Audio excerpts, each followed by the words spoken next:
যোগেদি গোলাঘাটৰ 10 যুৱকে কঢ়িয়াই আনিছে এক সুখবৰ। গোলাঘাট জিলাৰ মৰঙীৰ শান্তিবিলত 10জন যুৱকে প্ৰায় 5 কিলোমিটাৰ দৈৰ্ঘ্যৰ বিলত আধুনিক পদ্ধতিৰে মীন পালন কৰি সমগ্ৰ নৱপ্ৰজন্মৰ বাবে এক বিশেষ বাৰ্তা কঢ়িয়াই আনিছে। ভাৰতৰ বাহিৰত দেখা পোৱা এই আধুনিক পদ্ধতি এতিয়া গোলাঘাটৰ মৰঙীত দেখা পোৱা গৈছে। যুৱ সমাজকৰ্মী পৰমানন্দ দাসৰ লগতে 10জন অসমীয়া যুৱকে মুখ্যমন্ত্ৰী সমগ্ৰ গ্ৰাম্য উন্নয়ন যোজনাৰ অধীনত সজাত মীন পালন নামৰ এই আঁচনিৰ অধীনত 3 মাহ ধৰি চলি আছে এই কাম। উল্লেখ্য যে শান্তিবিলৰ এই আধুনিক প্ৰকল্প চাবলৈ এতিয়া দূৰ দূৰণিৰ পৰা দৰ্শনাৰ্থী আহে। শংকৰবিল হয়, শংকৰবিল হ'ল 5 কিলোমিটাৰ দৈৰ্ঘ্যৰ হয় আৰু এই বিলতে আমি ফিছ কালচাৰ ফিছ ফাৰ্মিং কৰিছোঁ মীন বিভাগৰ সহযোগত।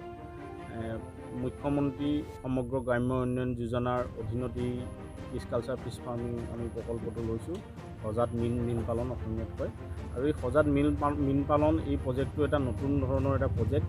এই প্ৰজেক্টটো থাইলেণ্ড, জাপান, ভিয়েটনাম, কম্বোডিয়া এইবিলাক দেশত আছিলে।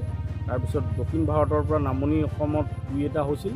তাৰপিছত উজনি অসমৰ যিটো প্ৰথম পৰ্যায়ৰ এইটো আমাৰ ফিছ কালচাৰ ফিছ ফাৰ্মিং হৈছে আৰু ইয়াতে আপোনালোকে দেখিছে যে আমি ইয়াতে সৰ্বমুঠ 10টা কেজ ৰাখিছোঁ আৰু 10টা কেজত আমি বিভিন্ন ধৰণৰ মাছ পালন কৰিছোঁ।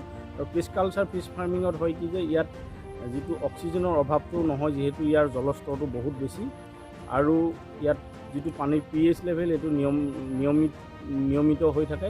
তদুপৰি পানীত মাছৰ কাৰণে যিবিলাক উপকৰণ লাগে ইয়াত বিশাল বিল হোৱাৰ কাৰণে ইয়াত যথেষ্ট উপকৰণ পোৱা যায়। তদুপৰি আমি ইয়াতে ফ্ল'টিং যিবিলাক ফিড, সেই ফ্ল'টিং ফিডবিলাক আমি মাছক যোগান ধৰোঁ আৰু ইয়াতে এটা ডাঙৰ কথা যে ইয়াত মাছৰ ডেথ ৰেটটো কম, যথেষ্ট কম। এটা পুখুৰীত যিমান মাছ পোনা দিয়াৰ পিছত মৰে তাতকৈ ইয়াত ডেথ ৰেটটো একেবাৰে কম। আৰু তদুপৰি ইয়াতে কি হয় যে মাছটো ফিচিং কৰাটো যথেষ্ট সুবিধাজনক আৰু ফিচিঙৰ খৰচটো যথেষ্ট কম আৰু দানাৰ লোকচানটো সেইকাৰণে সেই দানাৰ লোকচানো ইয়াতে নহয়। সেইকাৰণে ফিছ কালচাৰ ফিছ ফাৰ্মিং এটা নতুন ধাৰণা আৰু এই কনচেপ্টৰ জৰিয়তে যদি মাছ পালন কৰা যায় অসমৰ বিল জলাশয়বিলাকত তেতিয়াহ'লে নিশ্চিতভাৱে নিবনুৱাসকল উপকৃত হ'ব বুলি আমি ভাবোঁ। আপোনাৰ লগতে ইয়াতে কিমানজন ব্যক্তি সংযোগ হৈ আছে? আমাৰ লগত 10জন শিক্ষিত নিবনুৱা যুৱক আছে। মানে আপোনালোকে এতিয়া বজাৰলৈ মাছ পঠিয়াব পাৰিছেনে? আৰু আমি 3 মাহ মানৰ পাছতে আমি বজাৰলৈ মাছ পঠাব পাৰিম। আমাৰ ইতিমধ্যে 3 মাহ হৈছে। আমি সৰ্বমুঠ 6 মাহৰ ভিতৰত আমি মাছ পঠাব পাৰিম বুলি আশা কৰিছোঁ।